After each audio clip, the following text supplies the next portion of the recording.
એટલે આપણે ક્યાં અહીંયા કથાને વિરામ આપેલો કે ભાઈ રાધા લક્ષ્મીના પ્રસાદરૂપ કુમકુમથી ચંદ્રક કરવો, ત્યાં સુધી આપણે કાલે કથા ચલવેલી, બરાબર કે ભાઈ અનુક્રમથી જે કોઈ પૂજા કરવાની ભગવાનની કરવાની, સવારની શુભ શરૂઆત અનુક્રમથી ભગવાનની પૂજા કરીને કરો, 1.5-2 કલાક ભગવાનની પૂજા કરો, બધું જોડે. એવું નહીં કે એકલી પૂજા, એની અંદર તમારા સ્તોત્ર આવી જાય, મંત્ર આવી જાય, બરાબર, એકાદ 2 વચનામૃત વાંચતા તો એ આવી જાય, શિક્ષાપત્રીનો પાઠ આવી જાય, તમારો માળા તમારે જો કંઈક ફેરવતા હોય નિયમની તો એ પણ આવી જાય. એટલે કેટલી 5-10 બાકી વધારે ફેરવતા હોય તો 1.5-2 કલાકમાં પછી ના પૂરી થાય. એટલે એ પ્રમાણે તમારે એક આખું આપણે પેલા અત્યારે પેકેજની સિસ્ટમ નહીં આવતી બધે પેકેજ, એમ તમારે સવારે પેકેજ બનાવવું પડે, ભજનનું પેકેજ કે 2 કલાકનું પેકેજ એમ. એટલે એનાથી ફાયદો શું થાય તમને સમજો. ગ્રહસ્થને ખાસ છે આ વાત. હું ગ્રહસ્થ શબ્દ વાપરું એટલે ગ્રહસ્થ એ કંઈ ખોટું લગાડવાની જરૂર નથી. આપણે અહીંયા શું છે કે એકબીજાને મદદ કરવા માટે બેઠા છે એવું સમજીને મિત્ર ભાવથી. ગ્રહસ્થને શું એક વખત ઘરમાંથી બહાર નીકળો ને ટેલિફોનની રિંગ અને મગજ આ 2 ચાલુ થઈ જાય, ભાઈ ભગવાનમાં વૃત્તિ રાખવી બહુ કઠણ છે સમજો. છે એવો વિડંબણાવાળો છે, ભગવાને કહ્યું ને એમાં બધી અનેક પ્રકારની વિડંબણાઓ રહેલી છે, અને એમાં બચારાને ભજન કરવાની તકલીફ, એમાં બધી આ બંધી પેલી બંધી બધી બંધીઓ બહુ આવી જાય, વ્યવહાર છે. એટલા માટે શું છે કે સવારનું આ પેકેજવાળું જે 2 કલાકનું ભજન છે ને એ એનું જો વ્યવસ્થિત થઈ જાય તો. રઘુવીરજી મહારાજે ભગવાનને એક સવાલ પૂછેલો છે અમદાવાદના કે કયા એક પહેલા વચનામૃતમાં, કે ગ્રહસ્થાશ્રમી હોય આખો દિવસ તો એમ કે ગ્રહસ્થાશ્રમના આટાપાટામાં હોય છે અને ઘેરાયેલો હોય છે માયાથી, તો પછી એનો મોક્ષ કેવી રીતે થાય? આ સવાલ એ મહારાજને રઘુવીરજી મહારાજે પૂછેલો છે. પહેલું વચનામૃત છે. કોનું છે નંબરમાં હું પાછું I am not in number game, હું નંબર ગેમમાં છું જ નહીં, એટલે મને નંબર ઘણી વખત યાદ નહીં રહે. મહારાજ એનો જવાબ બહુ સરસ આપેલો છે. મહારાજ કહે કે આખો દિવસ ભલે એમ કહે કે જે કંઈ ગ્રહસ્થાશ્રમની વિડંબણો હોય, વેપાર ધંધા હાથે કરતો હોય, ભગવાનની આજ્ઞાએ કરીને, અધર્મમાં વર્તીને નહીં, ભગવાનની આજ્ઞાએ કરીને આખો દિવસ ભલે વ્યવહારમાં રહેતો હોય, પણ છેલ્લે ઘડી કે 2 ઘડી ઇન્દ્રિય, અંતઃકરણ અને જીવાત્મા જો આ 3 ભેગા થાય અને ભગવાનનું ભજન કરે તો શું છે એના આખા દિવસમાં જે કંઈ થોડી ઘણી જે કંઈ હોય તો બધું પાપ બાપ બળીને ભસ્મ થઈ જાય, અને ભગવાનની મોક્ષ તો એનો ભગવાનની ઈચ્છાએ કરીને જાય, આવું લખેલું છે. હવે એ ભગવાને શું દિવસના એન્ડમાં કહ્યું છે, એટલે અત્યારે જે આવતો હોય એના માટે, પણ હવે કોઈ બચારાથી રાત સુધી કામ ચાલતું હોય કાં ખબર છે. એ તો અત્યારે નોટબંધી છે ને મંદી છે એટલે હરિભક્ત બધા મંદિરે વધારે દેખાય છે, પણ પછી કામ ધંધા ચાલુ થઈ ગયા તો 9:30 સુધી માણસ નવરો ન પડે. તો એના માટે શું, તો રાત્રે સમય ના નીકળતો હોય તો શું સવારે જે 2 કલાક છે એકદમ સારું ભજન કરી દેવું. ઇન્દ્રિયો, અંતઃકરણ અને જીવાત્મા 3 એની અંદર ભળેલા હોય એવી રીતે ભગવાનનું 2 કલાકનું એક એવું ભજન કરી દેવું કે તમને આનંદ થઈ જાય કે ના ભગવાનનું ભજન કર્યું, સંતુષ્ટિ થઈ જાય, સુખ આવી જાય, બરાબર. અને પછી સાંજે મંદિરે તો આવવાનું જ છે, સાયંકાળે ભગવાને જે આજ્ઞા કરી એ પ્રમાણે મંદિરે આવવાનું જ છે, પણ સવારે પહેલા આ 2 કલાક પેલું કહે ને કે ખિસ્સામાં રૂપિયા હોય એટલે માણસનું વજન બહુ વધી જાય. આવી બાજુ રૂપિયા નહીં હોય ને તો આપણું ઓટોમેટિક વજન ઘટી જાય. બધાનું એવું હોય, તમારું મારું બેવનું. તિજોરીમાં રૂપિયા, ખિસ્સામાં રૂપિયા હોય ને તો આપણું વજન બહુ વધી જાય. આપણો કોન્ફિડન્સ જ કંઈ અલગ પ્રકારનો હોય. અને જેની પાસે પૈસા નહીં હોય બિચારો ગમે એટલો ટેલેન્ટેડ હોય પણ એને ડર રહેતો જ હોય કાયમ માટે. ટેલેન્ટ કંઈ રોટલી નહીં આપતું, સમજજો. રોટલી તો રૂપિયાથી જ આવે. પેલો જઈને ટેલેન્ટ બતાવે તો પેલો કે ભાઈ ત્યાં ટેલેન્ટને હું શું કરું? એ જ્યાં જાય ત્યાં ટેલેન્ટના બદલામાં કદાચ એને કોઈ રોટલી આપી શકે, સમજજો. પણ રોટલી તો હકીકતમાં પૈસાથી જ મળે છે. એ વાત બહુ ક્રિસ્ટલ ક્લિયર છે. આ મારા શબ્દ નથી, આ પણ શ્રીજી મહારાજના શબ્દ છે. ગઢડાનું મંદિર બનાવવાનું ત્યારે મહારાજે શું કહ્યું કે ભાઈ આ બધા લાકડા ફેરવવાના છોડો, આ લાકડા ફેરવવાથી પૈસા નહીં આવવાના. આ મહારાજના શબ્દ છે ને, લાકડા એટલે ખબર ને તમને. કારણ કે મંદિર બનાવવું મોટું કામ છે અને એના માટે વ્યવહાર કાર્યને વિશે તો રૂપિયા જોઈએ ભાઈ. એટલે રૂપિયાની વ્યવસ્થા કરો. એમાં એક હરિભગત આવેલા, એને બધા સંતોની રસોઈ આપતી હતી. મહારાજે શું કહ્યું, ભાઈ સંતોને તું રસોઈ આપે એની કઈ જરૂર નથી, એ તો બધા ભંડારા ભરપૂર પડેલા છે, સમજો. એટલે અનાજ પાણી તો હોય ને, એટલે કે એની કઈ જરૂર નથી. પેલા દાળિયાઓનો પગાર આપવાનો બાકી છે, એ આપી દેશો તમે તો અમે વધારે રાજી રહીશું. તો પેલા ભાઈ આવેલા વૈશ્ય હતા જાતે કરીને, કે મને કઈ વાંધો નથી મહારાજ, મારે તો તમારી રાજીપોમાં મારો રાજીપો. તમે કેવું તો એ દાળિયાને પગાર ચૂકતો કરી દઈશ, મારે કઈ વાંધો નથી. તમે સંતોને કેવું તો એમને જમાડી દઈશ. પેલા ભાઈએ તો દઈ દીધો. પગાર પેલા દાડીઓને મહારાજે સભામાં એમનું નામ ઉચ્ચારણ કર્યું ને મહારાજ કહ્યું અમે આજે એની પર બહુ ખુશ થયા, આની સેવા આજે અક્ષરધામમાં લખાઈ. એટલે આપણે જે વારંવાર સત્સંગને વિશે ચર્ચા કરીએ છીએ તે સત્સંગ કરવાથી આપણી જડતાનો નાશ થાય. જ્ઞાન જડતાનો વિરોધી છે, સમજજો. તમે કોઈ વસ્તુનો નિયમ લ્યો, નિયમનું પાલન કરો, બધી વાત બરાબર, પણ જડતા ન રાખવી. મારી વાત તમે સમજજો. હું તમને અહીંયા એમ નહીં કહેતો કે તમે તમારા નિયમ તોડી નાખો, ભૂલી જાઓ. ના ના ના ના, હું એમ નહીં કહેતો. આપણે જે પ્રકારની સેવા કરતા હોઈએ એમાં હકીકતમાં અત્યારે આ સેવાની સંપ્રદાયને કે મંદિરને જરૂર છે કે નહીં એ વિચાર કરો. પહેલા જરા મગજ દોડાવો તમારું, સમજો. આપણે જે કંઈ કરી રહેલા છે એ સંપ્રદાયને કે ભગવાનની સેવામાં ભગવાન આનાથી કેટલા પ્રસન્ન થશે મારી ઉપર એ વિચાર કરો પહેલા. હવે ભગવાને કહ્યું એ પ્રમાણે હવે તે દિવસે જો પેલા ભગત જીદ પકડતે, જડતા રાખતે, ના મારે તો સંતોને રસોઈ જ આપવી છે, દાડિયાને પગાર નહીં કરવો, તો ભગવાન રાજી થાત? ન થાત ને. એટલે એ સમયે પણ આવા સારા વ્યક્તિઓ હતા કે જેમણે જડતા છોડીને મહારાજની આજ્ઞામાં રહેતા હતા, અને અત્યારે પણ એવા છે કે જે ભગવાન જે પ્રમાણે રાખે કે ભગવાનનો જે પ્રમાણે એ લોકોને નિર્ણય લાગે એ પ્રમાણે વર્તનારા છે. ત્યારે પણ જડ લોકો હતા અને અત્યારે પણ જડ છે. ત્યારે પણ એક પેલા ભાઈ હતા સત્સંગી, એ પેલું ઉપરનું પેલું આપણે ત્યાં શું કહે નડિયું, એ ખસી ગયું હતું. ભગવાન કે તમે એક કામ કરો, મારું જરા શરીર રૂસ્ત પુસ્ત છે, તમે જરા માઈ કાંગલા છો, તો તમે મારા ઉપર ખભા પર ચડી જાઓ ને પેલું નડિયું સીધું કરી નાખો. પેલા ભાઈ કે તમારા પગ ઉપર તમારા ખભે થોડો મારાથી એમ કે પગ મુકાય. મહારાજ કે મારી જબાન પર પગ મૂકો છો, ખભે પગ નહીં મૂકતા. મહારાજ કે જો હું તમારી ઉપર ઊભો રહીશ ને તમે ચપ્પટ થઈ જાઓ.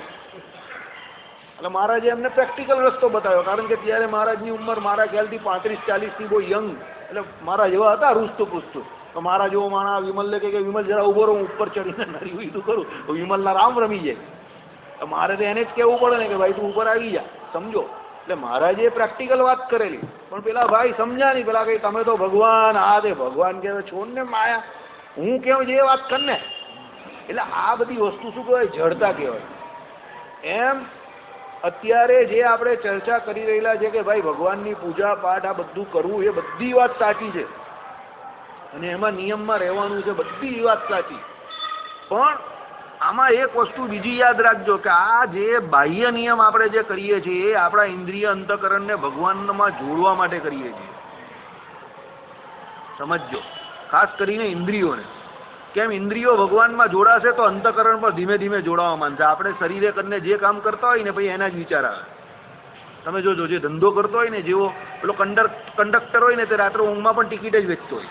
એ ticket ticket ticket ticket ticket ticket એમ કરીને રાત્રે ઊંઘમાં ટિકિટ જ વેચે હોય. જે રિક્ષા ચલાવતો હોય તે રાત્રે પણ કરીને એવું જ કરતો હોય, સમજજો. એટલે શું, આપણો જે પ્રકારનો ધંધો હોય ને, જે કરતા હોય ને, રાત્રે આપણે કહેવાનો મતલબ શું, ઇન્દ્રિયોએ કરીને જે વેપાર કરીએ ને અંતઃકરણ એવા જ ઘાટ કરે. આ મારું હું નહીં કહેતો, શાસ્ત્ર કહે, અને એવું પ્રેક્ટિકલી આપણે જોયું છે, સમજજો. અમારે ત્યાં એક છોકરો હતો, નાનો હતો, તો આખો દિવસ મંજા જ રમે. તો રાત્રે ઊંઘમાં બહાર ઓટલા પર સુઈ જાય ને ઉનાળામાં, એ મારો મંજો છે, એ આ તારો મંજો છે, હું રાજા છું, તું રાણી છે, એમ કરીને બૂમ જ પાડી આવે રાત્રે ઊંઘમાં પણ. ત્યારે આપણે ખબર નહીં કે આ સિદ્ધાંત છે તો શાસ્ત્રનો સિદ્ધાંત છે, સમજજો. આપણે એની પર હસતા હતા ત્યારે, પણ પછી આ વચનામૃત વાંચ્યું ને સત્સંગ થયો પછી ખબર પડી કે આપણે આખો દિવસ જે ગધા વહીતરું કરીએ છીએ ને, રાત્રે એ જ બધું આવે ને અંતઃકરણ પર એવા જ ઘાત કરે. જિંદગીમાં પણ એવું છે. અંતેયા મતીસા ગતિમાં જે મુક્તાનંદ સ્વામીએ કહ્યું એ પ્રમાણે કે ભાઈ અંતેયા મતીસા ગતિ એટલે મારા એ શું કહ્યું એવું, એટલે એમ નથી કે અંતે જેવી મતી હોય એવી ગતિ થઈ જાય. આખા જીવનકાળ દરમિયાન જે પ્રકારે મતી રાખે અંતકાળે એવી ગતિ થાય. એટલે આખા જીવનકાળ દરમિયાન ભગવાનનું ભજન કર્યું હોય તો અંતે પણ એને ભગવાન યાદ આવે, અને એના પછીની ગતિ પણ એની ભગવાન તરફ થાય. અને આખા જીવનકાળ દરમિયાન વૈતરું કર્યું હોય માયાનું તો અંતે પણ એને માયા યાદ આવવાની, તો માયા તરફ જવાનું. એટલે એના માટે જન્મ મરણ છે. કહેવાનું તાત્પર્ય હું જે કહેવા માંગુ છું, પોઈન્ટ છે ને જરા વિચિત્ર છે. મને તમને મહારાજ કહીને એ પ્રમાણે સમજાવવાનું બરાબર કહેવું સભામાં કે ન કહેવું એવો પોઈન્ટ છે, પણ હું કહું છું એને જરા શાંતિથી સાંભળજો. આ નિયમો, બાહ્ય નિયમો ફક્ત ને ફક્ત આપણે નિયમમાં રાખવા માટે, સાધન અવસ્થામાં આપણે બધા છે એટલે સાધન અવસ્થામાં દરેકમાં એક નિયમ, એક કોડ ઓફ કન્ડક્ટ એટલે શું છે, એક પ્રિન્સિપલ, એક નિયમથી આપણે બધાએ ચાલવું પડે.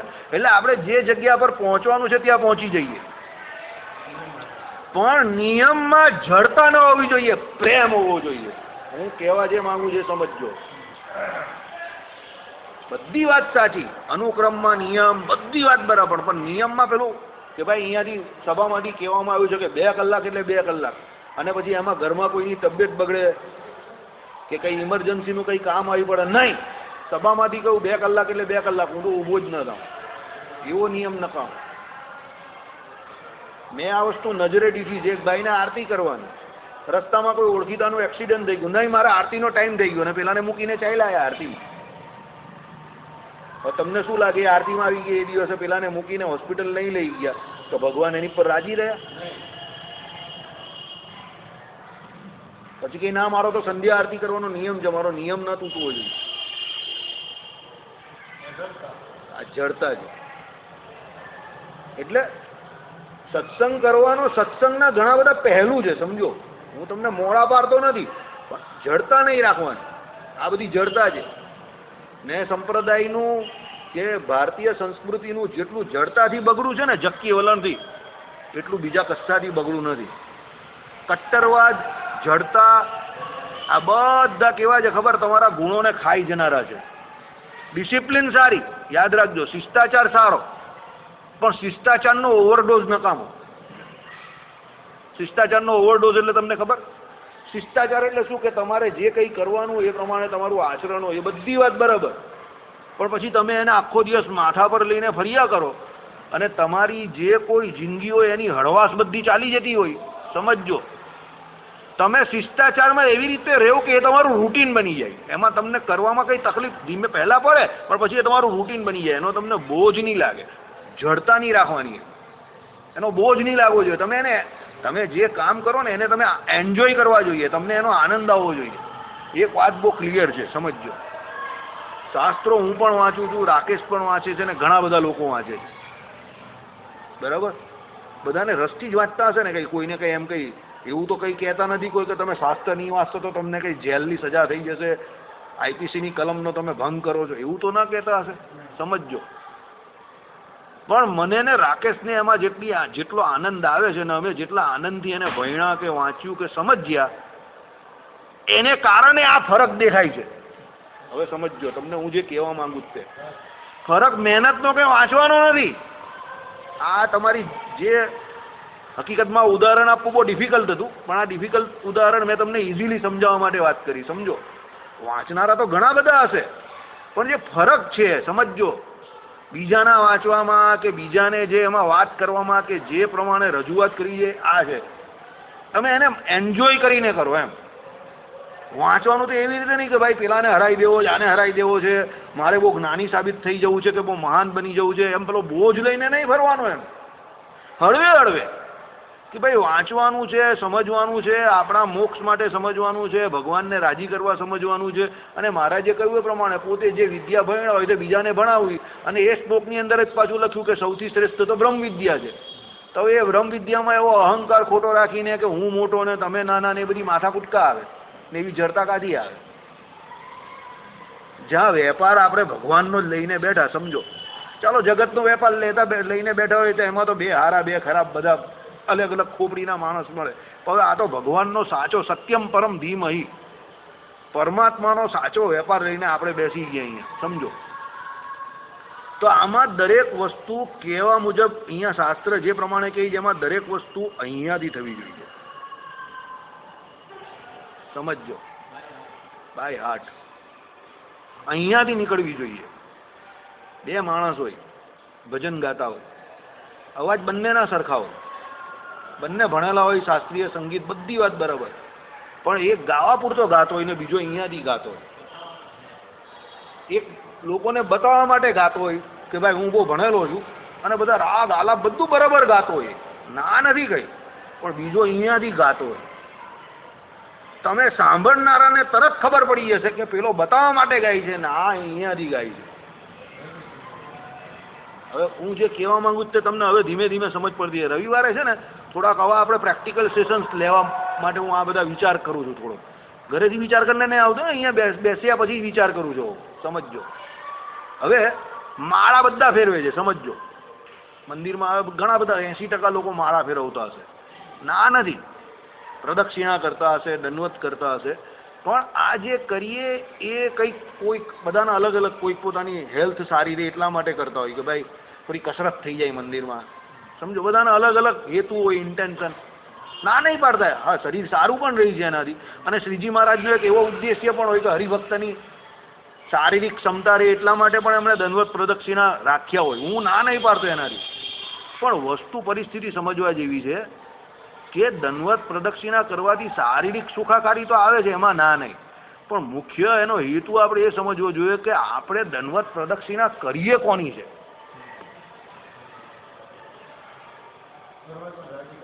ભગવાનની કરીએ છીએ, સમજો. એ અહીંયાથી થવી જોઈએ કે ભાઈ 11 કરીએ દંડવત કે 11 પ્રદક્ષિણા ભલે કરતા હોઈએ, પણ ઠાકોરજીને વચ્ચે લાવીને. મહારાજ કહે ને કે ભગવાન જો મધ્યમાં ન રહેતા હોય, ભગવાનની મૂર્તિનો જો સંદર્ભ ન અનુસંધાન ન રહેતું હોય તો ગાયું ગાયા જેવું નથી. પ્રથમનું લગભગ 21મું વચનામૃત. એટલે ભગવાને કહ્યું ને કે હાલતા ચાલતા કે ભજન કરતા કોઈ પણ ક્રિયામાં ભગવાનનું અનુસંધાન રહેવું જોઈએ. એમ આ બધો અનુક્રમ લખ્યો છે આમાં, ના નહીં પાડતો, સમજો. પણ પેલા લશ્કરના માણસો પાડે ને એવી રીતે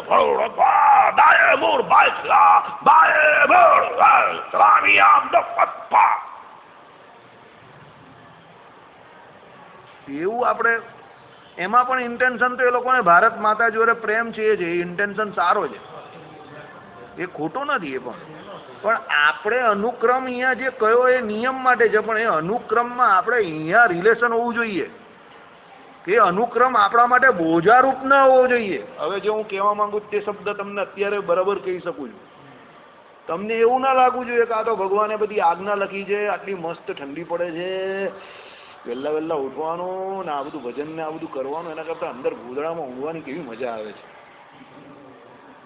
આઈડિયા આવ્યો? બોજારૂપ નહીં. અહીંયા થયો એટલે તમે 4 વાગે એટલે નીંદર તમારી ઉડી જ જાય કે ભગવાનની મારે મારા ભગવાનની પૂજા કરવાની છે, બરાબર?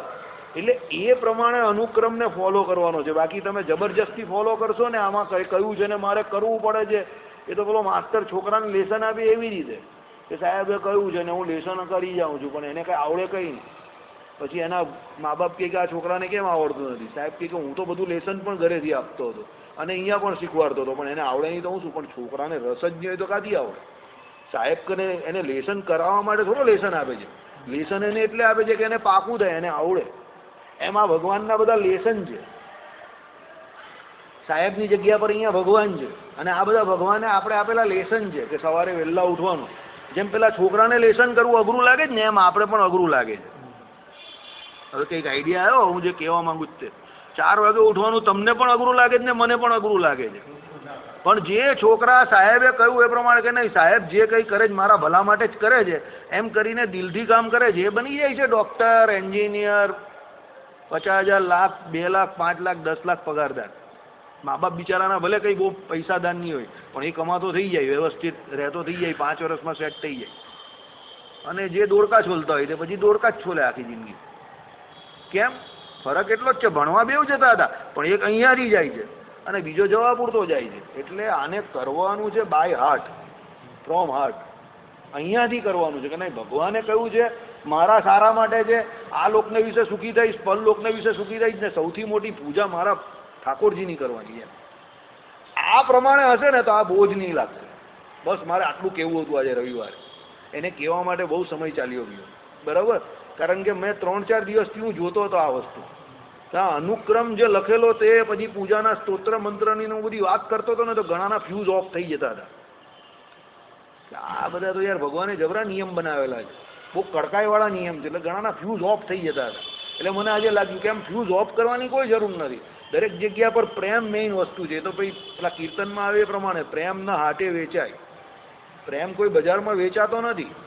એ તો માણસે જાતે ભગવાનના ગુણ સંભાળીને શાસ્ત્રોમાંથી ભગવાનના જે કોઈ લીલા ચરિત્ર હોય તે, ભગવાનના જે કોઈ અનંત કલ્યાણકારી ગુણ કયા તે, વિભૂતિયોગ કયો તે, બરાબર, ભગવાનનું સ્વરૂપ, ભગવાનનું રૂપ, આ બધું જાણીને એ ભગવાનમાં સહેજે સહેજે હેત થાય છે.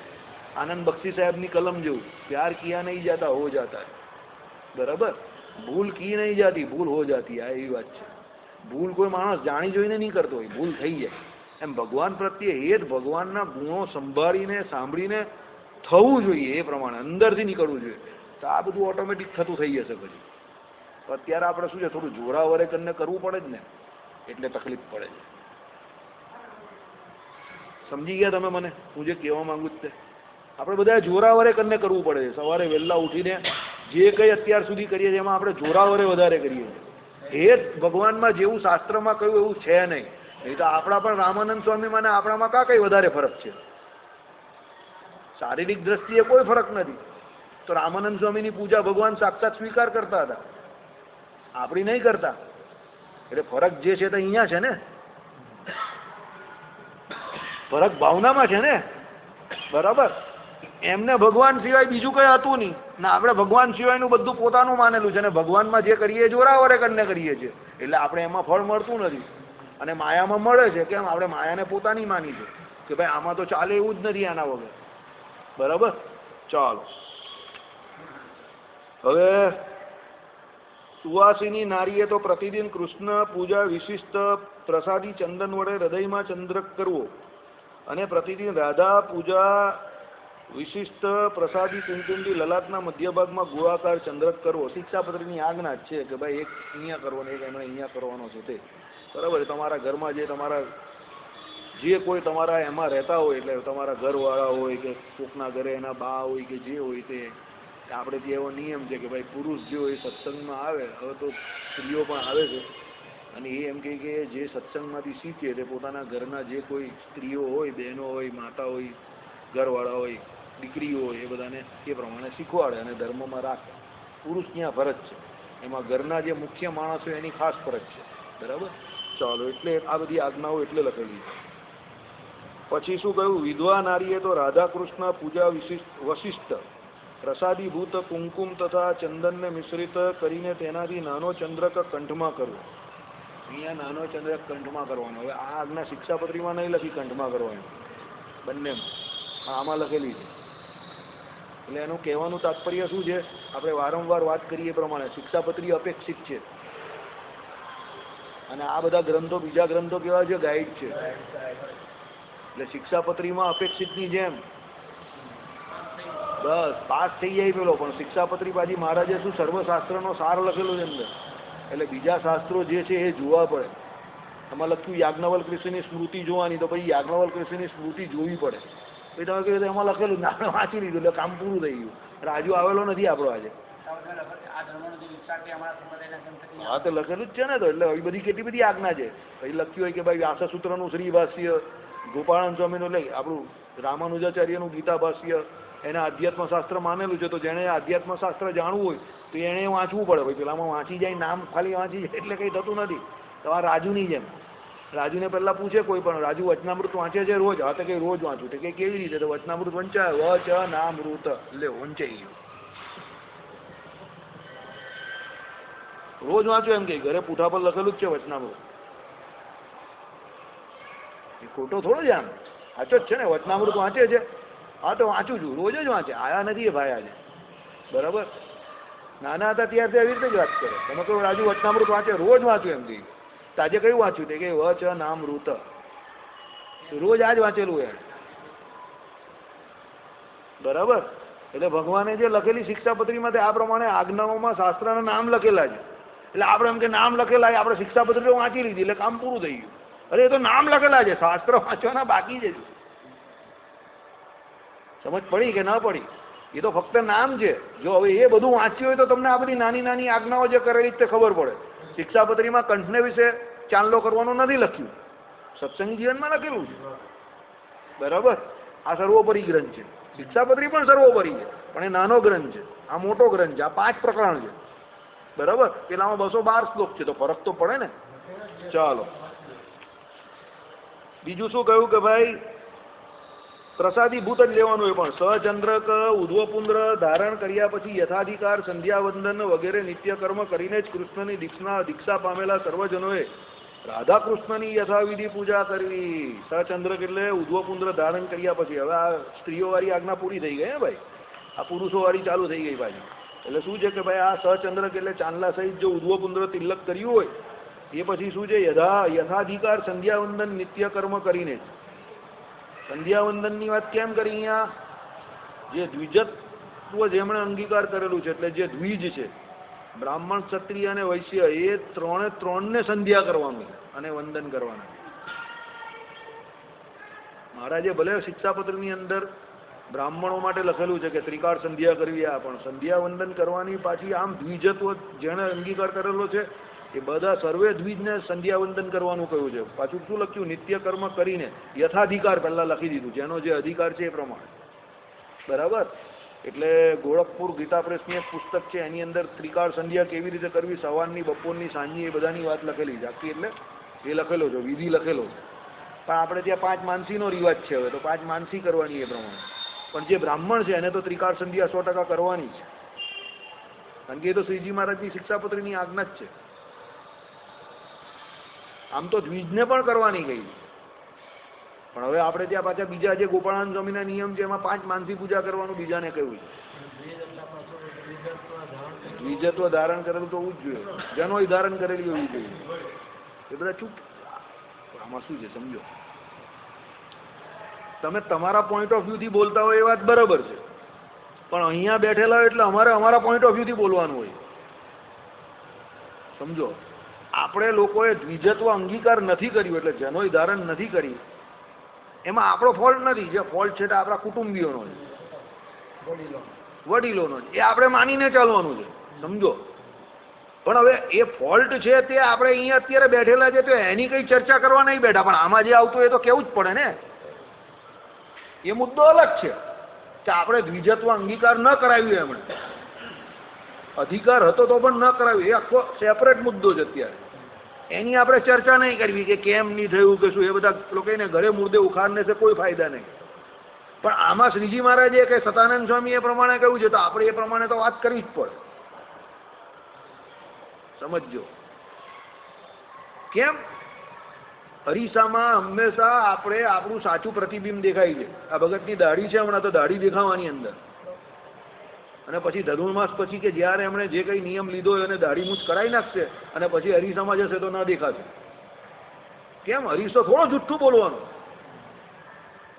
એમ આપણે દ્વિજત્વ નથી મળ્યું એમાં જે કોઈ જવાબદાર હોય તે આપણે એને કંઈ કહેતા નથી, પણ એની સામે શાસ્ત્રમાં જે કંઈ આજ્ઞા લખી છે તે આપણે એનું વિવેચન તો બરાબર કરવું જ પડે.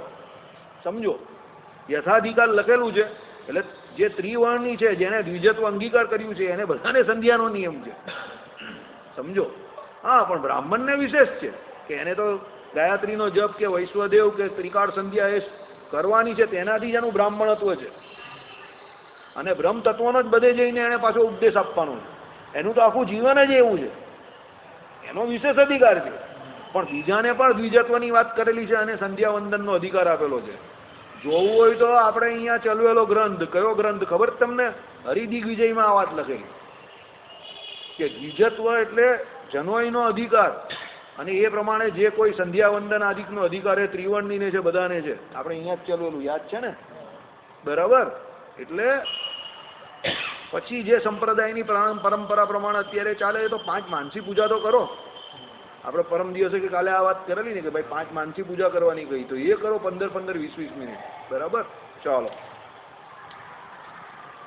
એટલે યથાધિકાર સંધ્યાવંદન વગેરે નિત્યકર્મ કરીને જ કૃષ્ણની દીક્ષા પામેલા. કૃષ્ણની દીક્ષા પામેલા એટલે સત્સંગી માત્ર જે મહારાજ શ્રી પાસે મંત્ર લેવાનો એ મંત્ર એ દીક્ષાનો મંત્ર છે. એટલે અહીંયા લખેલું છે કૃષ્ણની દીક્ષા પામેલા સર્વજનોએ રાધાકૃષ્ણની યથાવિધિ પૂજા કરવી. રાધાકૃષ્ણની યથાવિધિ પૂજા કરવી એમાં પણ પેલો શિક્ષાપત્રીનો વિશેષ શ્લોક. મહારાજશ્રીએ જે મૂર્તિની સ્થાપના કરી હોય કે શ્રીજી મહારાજે જે મૂર્તિની સ્થાપના કરી હોય એ મૂર્તિની જ પૂજા કરવી. બીજા જે કોઈ મંદિરોમાં જ્યાં મહારાજશ્રીએ પૂજા એટલે શું કહેવાય એની સ્થાપના ન કરી હોય, પ્રાણ પ્રતિષ્ઠા, એ બધી વંદન કરવા યોગ્ય છે, નમસ્કાર કરવા યોગ્ય છે, પણ એની પૂજા એટલે કે એનું ધ્યાન ભજન ઉપાસના કરવા યોગ્ય નથી. હવે આના વિશે તમે મને વિશેષ સવાલ જવાબ ન કરતા. એનું કારણ એવું છે કે હું આના વિશે વધારે તમે પૂછતો ને હું વધારે જવાબ આપીશ તો એમાં કોઈ વ્યક્તિગત ખંડન બંધન થાય ને એમાં પછી બહુ માથાકૂટ થઈ જાય.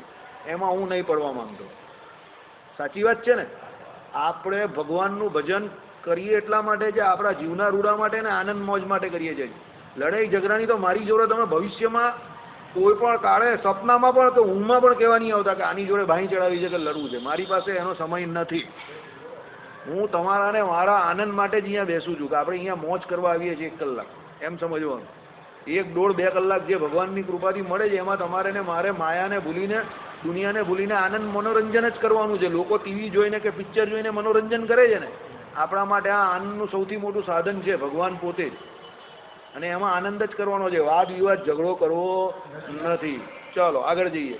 એટલે શું છે કે ભાઈ એટલી થોડીક મર્યાદા રાખવાની કે મહારાજે જે કહ્યું એ પ્રમાણે કે જે મૂર્તિની સ્થાપના મહારાજશ્રીએ કરી હોય, ભગવાને પોતે કરી હોય, એને તમારી પૂજામાં મૂકો ને એ પ્રમાણે તમે પૂજા કરો. જે મંત્ર જપવાનો કયો એ આ પૂજા વિધિમાં છે જ, એ મંત્રનો જાપ કરો તો તમારી સત્સંગને વિશે પ્રતીતિ અને સત્સંગમાં પ્રગતિ તરત ફટાફટ થાય. નિયમ પ્રમાણે કરો તો બટ નેચરલ છે ને, તમારી ફટાફટ જ પ્રગતિ થાય. બરાબર. ચાલો. યથાધિકાર સંધ્યા દીક કૃત્વા, આ સામાન્યપણે પ્રાપ્ત થતા સંધ્યાદીકનો આ સ્તરે અનુવાદ કરેલો જાણવો. જો સામાન્યપણે આવી ગયું ને, સર્વે રાધા કૃષ્ણયો અર્ચા કાર્યા એમ કહ્યું છે તો સર્વના કલ્યાણને કરનારી કૃષ્ણ પૂજા તો સર્વાધિકાર વાળી છે, માટે સંધ્યાદીકની અપેક્ષાએ પૂજાનો વિશેષ જણાવ્યો છે. અર્થાત સંધ્યાદીકમાં તો અમુકને જ અધિકાર છે અને કૃષ્ણ પૂજામાં તો સર્વને અધિકાર છે, માટે પૂજાનો વિશેષ છે. એ કહું ને, સંધ્યાદીકમાં અમુકને જ અધિકાર છે. સાહેબે કહ્યું પ્રમાણે જેને દ્વિજત્વ અંગીકાર કર્યું હોય એને બધાને અધિકાર છે, પણ પૂજામાં બધાને અધિકાર છે. જેણે દીક્ષિત મહારાજશ્રી પાસે મંત્ર લીધો એ બધાને ભગવાનની પૂજા કરવાનો અધિકાર છે. બીજી વસ્તુ, મોક્ષ માટે પણ એ બધાને અધિકાર છે. એટલે ઓછું નહીં માનતા કે ભાઈ આપણે સંધ્યાદીક નહીં કરતા એટલે આપણો મોક્ષ ન થાય, એવું ઓછું ન માનતા.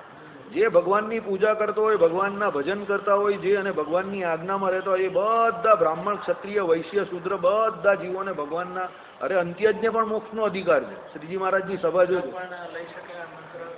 હા, બધાને ગુરુ મંત્રનો જપ કરવાનો બધાને અધિકાર, એકને અધિકાર.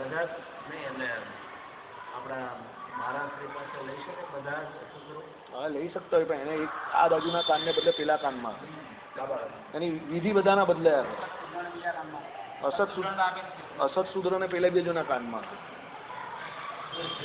દૂરથી આમ પેલી બાજુના કાનમાં, આપણે આ બાજુના કાનમાં, પેલા લોકોને પેલા બાજુના કાનમાં. એના વિધિ થોડાક અલગ છે. એને પછી આનો અધિકાર નથી, દ્વિજત્વનો, એટલે પેલી શું કહેવાય, જનોઈનો અધિકાર નથી. બીજો બી એક વસ્તુ ભૂલી ગયો, તમે કહેતા હતા ત્યારે યાદ હતું. બોલો. એક મંદિરમાં આવવાનો અધિકાર નથી એમને, જે અસત શૂદ્ર છે તેની વાત છે, સત્શૂદ્રની વાત નથી. અસત શૂદ્રને મંદિરમાં આવવાનો અધિકાર નથી. બીજી પણ એક વાત ભૂલી ગયો. અરે યાદ આવે. હા, પૂજા કરી. હે, હવનમાં બેસવાનો તો દ્વિજ સિવાય કોઈને અધિકાર નથી. ચાલો, એ નહીં. હવનમાં બેસવાનો, જો આમાં શું છે, बात अगर निकलेगी ना तो बहुत दूर तलक जाएगी. હવે હું અહીંયા કહીશ ને તો આપણા બધાના ધુમાડા નીકળી જશે. જાતે છે ને આમ કરીને યજ્ઞની અંદર જે આહુતિ આપવાનો અધિકાર અહીંયા બેઠેલા એકને પણ નથી. એટલે હું છે ને, હું જ્યાં સુધી ન બોલું ને ત્યાં સુધી મારો માસ્ટર કહેતો હતો તું બહુ ડાયો છોકરો છે. પછી હું બોલિંગ કરવા આવું ને તો હું બહુ ફાસ્ટ બોલ નાખતો હતો. મને વિકેટ નહીં પડે ને તો હું માથા પાથા તોડી નાખતો હતો. અને હું પહેલેથી માણસ જ એવો છું. એટલે અહીંયાથી બેઠેલા કોઈને અધિકાર નથી, કારણ કે એના માટે છે ને ઉંમર તમારી જે થાય ને, શાસ્ત્રોમાં જે પ્રમાણે કહ્યું એ પ્રમાણે જનોય અંગીકાર કરવો પડે, અને દ્વિજત્વના નિયમમાં હોય ને એ જ યજ્ઞમાં આહુતિ આપી શકે. બરાબર. એ અહીંયા બેઠેલા એકને પણ એ કામ એ કોઈએ કર્યું નથી, એટલે મેં કહી દીધું બધાને સાથે. સમજી ગયા? અને તમે કહું તો પછી આ બધું કરે છે તે એ મને પૂછવા નહીં આવવાનું તમારે, એ મારો જોબ નથી. એ મારો જોબ નથી, સમજજો. મારો જે જોબ છે હું અહીંયા બેઠો બેઠો કરું છું. એ જેનો જોબ હોય એ કરે. પછી તમે કહું કે એ કરે તો એમાં હું કંઈ ના કરું, એ મારો જોબ નથી પાછો. I am not here to fight with others. આમાં જે કે હું કેવું તમને, એ મારી ફરજ છે. આહુતિ આપવાનો અધિકાર નહીં, તમે કરાવી શકો ખરા. હા, તમે સારા બ્રાહ્મણને તમારે રોકવાના. જે બ્રાહ્મણે દ્વિજત્વ અંગીકાર કર્યું હોય, સંસ્કૃત બંસ્કૃત બરાબર ભણેલા હોય, વિધિ નિષેધના નિયમમાં રહેતા હોય, આપણા નવીનચંદ્ર શાસ્ત્રીજી ધામમાં ગયા એના જેવા બ્રાહ્મણો હોય, તમે એમની પાસે કરાવો. બરાબર. અને વૈદિક મંત્રનું એ ઉચ્ચારણ કરીને એ કરે તો બરાબર છે, પણ જેને દ્વિજત્વ અંગીકાર નહીં કર્યો એને વૈદિક મંત્રનો જાપ કરવાનો એટલે એ બોલવાનો અને પછી આહુતિ આપવાનો અધિકાર નથી. એ વૈદિક મંત્રના જાપ ઉપર જ્યાં વૈદિક મંત્રનો જાપ બોલાવતો હોય, અરે ભાઈ શ્રીજી મહારાજથી માંડીને રામાનંદ સ્વામી બધાના જીવન ચરિત્ર જુઓ. નાની ઉંમરમાં જનોય ધારણ કરીને વેદ ભણવા જતા હતા. વેદ ભણવા જવાનો અધિકાર કોને પ્રાપ્ત થાય? જેને જનોય લીધો હોય એને જ અધિકાર પ્રાપ્ત થાય. અને જનોય આપવાનું મુખ્ય કારણ જ આ છે કે એ વેદ વિદ્યા ભણે.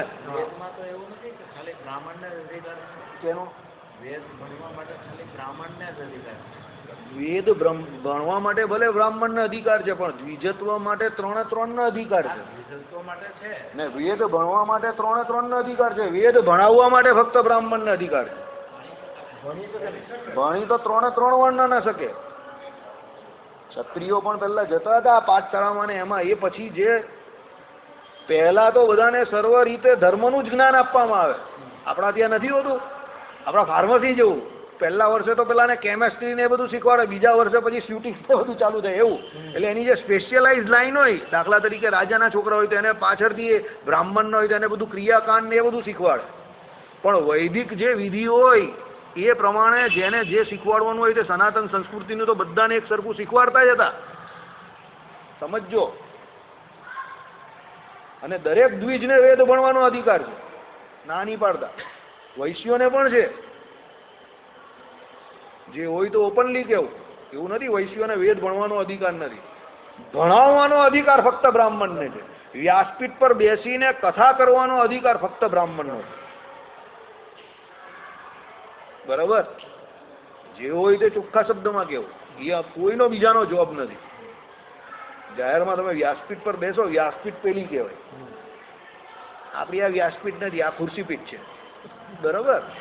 ના ઇમરજન્સીની ખુરશીપીઠ છે. વ્યાસપીઠ પર બેસીને વ્યવસ્થિત એમાં તમારું દ્વિજત્વ પણ હોવું જોઈએ, તમે વેદ ભણેલા હોવા જોઈએ, તમે બ્રાહ્મણને ત્યાં ઉચ્ચ કુળમાં તમારો જન્મ થયેલો હોવો જોઈએ. આ 3 વસ્તુ મેચ થાય તો જ તમે કથા કરી શકો. પછી તમે કહો અત્યારે એ મારે નહીં જોવાનું, પાછો હું તમને કહું એ મારો વિષય જ નથી. અત્યારે જે ચાલતું હશે, સ્ત્રીઓને પણ બેસાડે છે અત્યારે. એ અધિકારની બહારની વાત છે. આપણે ત્યાં શાસ્ત્રો ના પાડે વ્યાસપીઠ પર બેસવાનો કન્યાઓને અધિકાર નથી. બરાબર? પણ કોણ શું કરે છે એ પાછી ચર્ચા લઈને મારી પાસે તમે આવતા નહીં. એ મારો જોબ જ નથી. આપણે કોની જોડે, તમે કેટલા જોડે લડવાના. બીજી વાત, આપણે અહીંયા બેસીએ છીએ તે સાચું જાણવા માટે અને એ પ્રમાણે આચરણ માટે આપણે કરવાનું છે. આમ બીજાને આંગળી બતાવીને આપણા તરફ 3 આંગળી નહીં કરવાની ને અંગૂઠો ક્યાં પછી થમ્સઅપ. એટલે બીજાને બતાવવામાં ઝઘડામાં જિંદગી નીકળી જાય, એમાં આપણે ન સુધરીએ, આપણે ઉલટાનું બગડી જઈએ, અંતકરણ ભ્રષ્ટ થઈ જાય. એ ધંધો નહીં કરવો. શ્રીપતિમ શ્રીધરમ સર્વદેવેશ્વરમ ભક્તિ